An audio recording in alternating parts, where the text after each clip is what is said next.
సమాజం ఎటుపోతుందండి అసలు. నిజంగా కలికాలం అంటే ఇదేనేమో. న్యూస్ ఓపెన్ చేస్తే చాలు ఇలాంటి దరిద్రపు న్యూసులు చూడాల్సొస్తుంది. ఇలాంటి మంద వల్ల ఆడవాళ్ళకున్న కొద్దో గొప్పో పేరు కూడా పోతుంది. ఇంతకీ న్యూస్ మీరు చూసే ఉంటారు కదా!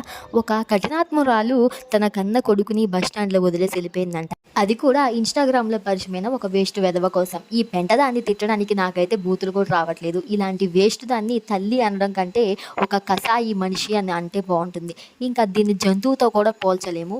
ఈ జంతువులు కూడా వాటి పిల్లల్ని తప్పిపోతే ఎళ్లి వెతుక్కుంటాయి. కానీ ఈ మూర్ఖురాలు మాత్రం అలా వదిలేసి వెళ్ళిపోయింది. ఈ దరిద్రపు దానికి గట్టి చర్యలనేవి తీసుకోవాలి. ఇలాంటి చంటాలపు మంద చాలా మందే ఉన్నారు ఈ సమాజంలో. ఈ మధ్య కాలంలో పెళ్ళాలు మొగుడిని చంపడం, మొగుడిని పెళ్ళాలు చంపడం ఇలాంటి కేసులు బాగా ఎక్కువైపోయినాయి. ఇంకా దానిలో ఇలాంటి కేసులు కూడా మొదలైనయి. ఇంకా ఎన్నెన్ని ఘోరాలు, ఎన్నెన్ని నేరాలు చూడాల్సొస్తదో మనం. ఇలాంటి దరిద్రపు మొఖాలకి చట్టాలు అనేవి కొత్తవి రావాలి. మంచి శిక్ష అనేది పడాలి. వీళ్ళకైతే జీవితంలో కోలుకోలేని దెబ్బ అనేది వీళ్ళకి తగలాలి నిజంగా.